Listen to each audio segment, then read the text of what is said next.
তো hello everyone, আজকে চলেছি শ্রীরামপুর। আমার একটা মিটিং রয়েছে, তো ওটা অ্যাটেন্ড করতে যাবো আজকে। তার জন্য আজকে ক্লাসও ক্যান্সেল করেছি। তো ও রয়েছে আমার সাথে, আমরা একসাথে বেরোবো আর কিছু বিকেলে টাইম স্পেন্ড করবো গঙ্গার পাড়ে। সানসেটটা তোমাদের দেখাবো মেনলি, যে গঙ্গার পাড়ে সানসেট কেমন লাগে। তো সাথে থাকো, দেখতে থাকো। এখন চলো বাইক নিয়ে বেরিয়ে যাই। এখন বাইক নিয়ে শ্রীরামপুর যাবো। যারা যারা শ্রীরামপুর চেনো জানো, বারাসাত থেকে অনেকটা দূর।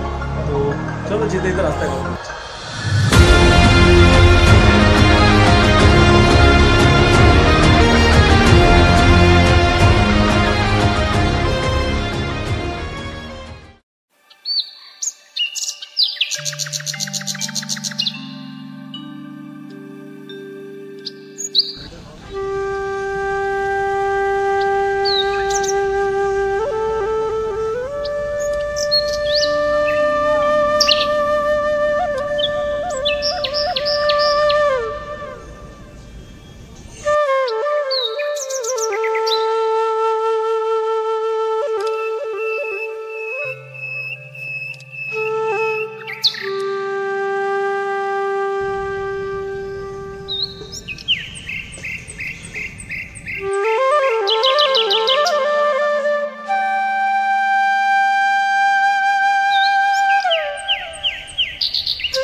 ম্যাডাম এখন বোর্ডে ওঠার জন্য এক্সাইটেড, দৌড়ে দৌড়ে এখন চলে যাচ্ছে।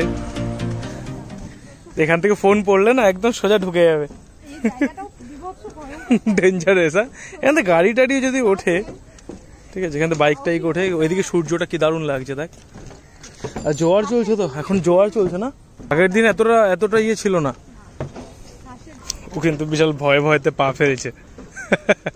এত ভয় পাচ্ছিস কেন? ভাঙবে না, তোর ওয়েটে অন্তত ভাঙবে না। চল চল, ছেড়ে দেবে। তোর ওয়েটে হয়তো ভাঙবে না, তো তোর ওয়েটে এটা ভাঙবে, শাল কাট বাবা, এত ইজি না। তো বোট চলে এসছে। গঙ্গা পার হওয়ার সময় সূর্যটা একটু একটু করে যেভাবে অস্ত গেল, তাতে প্রকৃতির উপর এক অন্যরকম প্রেম জন্মালো। প্রকৃতি সত্যি মায়াবী। গরম যতই পড়ুক, বাঙালিদের চা না হলে চলে না।